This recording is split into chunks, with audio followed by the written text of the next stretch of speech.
Oh my god, my face is so itchy. I should get an award for not itching my face through that take. Hi, I'm Kayla Amanda. Welcome back to my channel. Thank you so much for being here.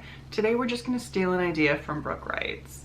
It is the All My Novel Ideas tag, and although I was not tagged in it, I'm going to do it anyways. I will also link hers below because that assassin school idea was intriguing to me.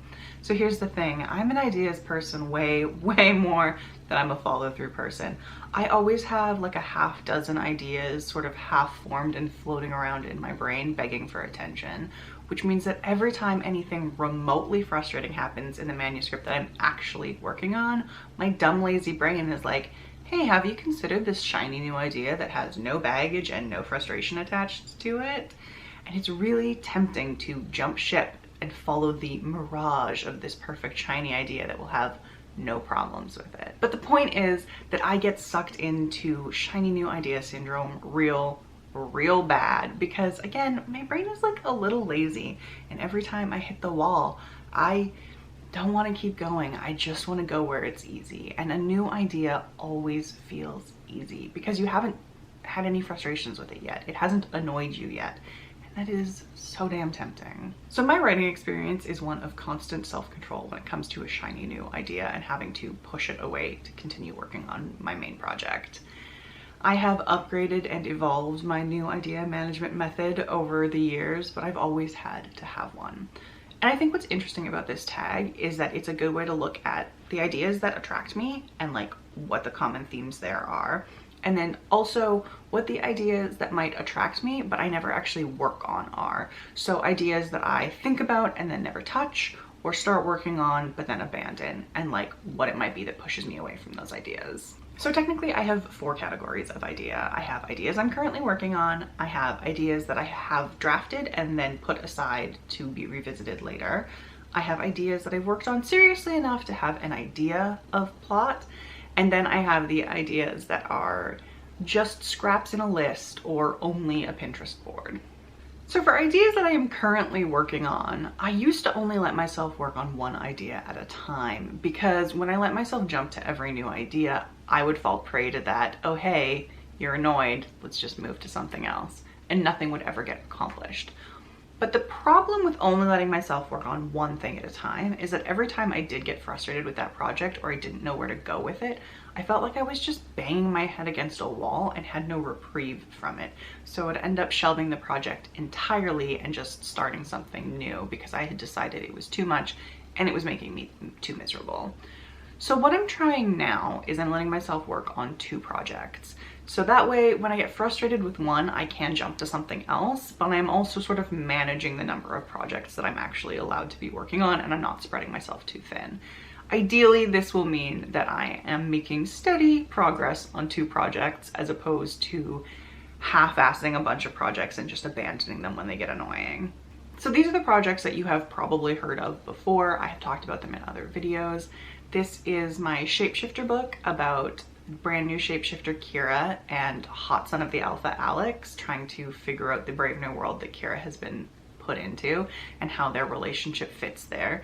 And then a contemporary novella about Hannah and Lee who meet at a wedding and are supposed to have a one-night stand, but it doesn't turn out that way. Right now, Kira and Alex is actually being really generative for me. So every time I sit down, I end up working on their book, which is not surprising because contemporary is not really my genre. So I'm less inclined to work on that one. And then there are books that I have drafted, revised, shelved, and plan to revisit later. Most of the books I've shelved are terrible. And if they're not actively terrible, then at least they're stories that I'm not interested in telling anymore. But there are 2 that I kind of plan on revisiting, ideally someday, hopefully, fingers crossed. So one of them was supposed to be the first novel in my Snarky Monster Hunter series, a la Toby Day, Kate Daniels, Carolyn Merritt. It was about a necromancer, an undead cop, and some missing organ donor bodies. But it was shelved because my pacing was bonkers. Writing a mystery is super confusing, and like, look, in 2020, the idea of writing a cop love interest, even if she is a hot zombie lesbian, is kind of fraught, and I didn't know if I had the emotional bandwidth to tease out that nuance. So the necromancy book lives on in my heart and will, fingers crossed, be revisited later, but it really needs to go back to the drawing board in a major way. The zeitgeist for it was actually a 100 fanfiction that is not for the ship you think it is. The other is a YA witch book, because I used to think I was going to be a YA author, which no, I'm not. It was about a fractured coven who have to mend their friendship and figure their shit out before the literal demon of their past comes back to rip their faces off. The logline was, "What's a little black magic murder between friends?" I like the ideas, I like some of the world building and themes I have in there, but it was very much like a YA book, and that just isn't my category. So if I want to revisit it, I need to figure out how to tell it as an adult story. I'm not sure how to do that. So these are the stories that I have poked at in a serious way, although I have not drafted. They might have a couple of chapters written or a few scenes written, but they definitely have a suggestion of plot. They probably have a secret wikia, and I've at least begun to think about characters and plot beats and where I want them to go. So the first one is the Sam Hain project. Yes, I know it's pronounced Samhain, but I thought it was funny to name my witch character after a very common misspelling. This is also a spite project. It was a nano novel, and I wrote it just because I was annoyed that the new Sabrina was kind of grimdark and that the 100 was getting grimdark, and like all young adult adventure stuff that I was consuming was like grimdark, and I was not into that. I just wanted something like invigorating and Buffy-y, so I started writing Sam Hain, but I don't think that spite was the right motivation for a book so out of my category. I really do not know how to make this adult, and I feel like maybe you can't make this story adult. It just feels very high school, very teenager, and very young adult. So this might be a forever discarded project, but I liked the bones and I worked on it semi-seriously. Then I have a ye olde fantasy that I could not decide if it was just going to be like a trashy romance or if it was going to be like tropey high fantasy trilogy, or I didn't know where I was going with it, but it was about like a quasi 9th century young noblewoman who falls in love with her. I swear he's not a Viking, but like really, he's a Viking prisoner of war, and through mishap and hijinks they fall in love and they're together. And there was like maybe gonna be a coup and like retaking a crown. I didn't know where I was going with it because I couldn't decide what genre I was writing. I like could not divorce myself from the idea of it as like a fun prisoner romance with him as the prisoner and her as this sort of like wilting violet who learns how to take control, or like a more traditional fantasy story about her like retaking a throne or something. And because I couldn't figure out where I wanted it to go, I didn't know how to move forward with it. So finally we have the Dompier FBI book. This is the one that is most likely to be picked up by me in the near future. It's got its teeth in me the best.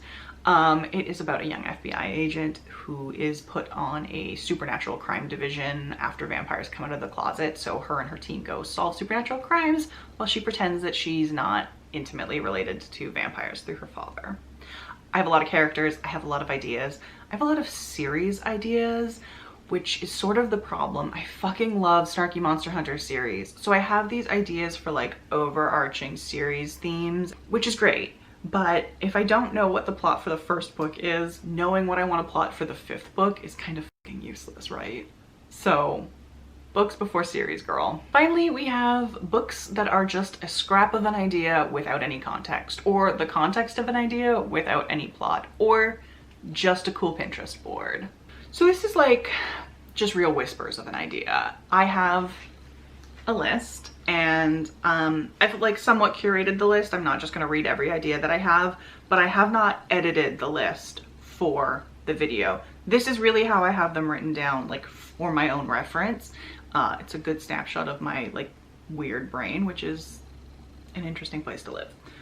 So John Wick versus romance novels. Whiskey Business, a Wild West romance in a saloon. I just like this title. A lesbian vampire based on Real daddy vibes. Murder, She Wrote, but like, what if it was a paranormal cozy mystery? She used to be tangled in the supernatural world and then she got out, but like they're dragging her back in. Oh, a woman in a world of telepaths whose mind can't be read. The Order season 2, but like it's the first book and the lead has amnesia. Serial killer mistakes a group of teen wolves at a cabin for prey. Thanks, Tumblr. Waking up in your life feeling like you have not experienced the last X years. Maybe a changeling? Girl gang monster hunters a la League of Extraordinary Gentlemen. Stonehenge was bombed in World War II, but now we have magic. There's a shard of magic mirror in your arm? Now what? The fog brings magic with it. The monsters live in the fog, and it's all kind of based on that fucking smoke we get in the summer now. Thanks, climate change. Boondock Saints, but they're all girls and it's cyberpunk and anti-capitalist. Traditional Halloween spooks get romance novels. House for Wayward Witches. Narnia U. That one house I like so much, but like maybe as a series of seasonal romances. Yeah, that's how my brain works. As you can see, I have a lot of weird scrap ideas, and I just basically write them all down. And sometimes they will get smushed together to become a bigger idea. Mostly they will just never be touched again. But they live forever in my Wikia so that I can reference them if I want them. I feel like getting rid of them is like throwing away the gift of inspiration. So I just like hoard them like a dragon, which is like maybe not the best for my mental clutter, but that's part of what the secret wiki is for. I can just put them there and let them go, and if I want to reference them I can, but they're not clogging up my brain space. I do think it's interesting to see that in the 5 books that I have worked on to a semi-serious degree and then abandoned for whatever reason, 2 of them are in a category I don't want to write, and 1 of them is in a genre I don't want to write, or is maybe in a genre I don't want to write. But I used to think I wanted to. So I used to think I wanted to write YA, and I have 2 YA novels in the last 5 years that I have seriously considered and then set aside. And I used to think I wanted to write high fantasy, and I have a novel in the last 5 years that I have seriously considered and then set aside. So maybe I'm limiting myself with like what my genres and categories are, but at the same time, those are ideas that didn't go anywhere. Like, those are the ideas that I set aside. So maybe I'm right. And there's something appealing about those genres, but not for me. It's something to think about and try to tease apart. I'm tagging anyone who wants to do this tag, which yeah, that's a cop-out, but I just think it's interesting talking about book ideas. Also, Danica Gray, if you want to be tagged in this, you can consider yourself tagged. I would be interested to know what ideas you have. This doesn't have to be a video conversation. If you guys want to just hang out in the comments below and talk book ideas, that would be so fun. As always, any questions, comments, concerns, complaints can go down there. Please like and subscribe, do that good engagement stuff. If you are looking for me anywhere else, I'm Kayla Amanda, pretty much everywhere. That is Kaylughmanda, and I will see you next time. I'm getting so fast at that.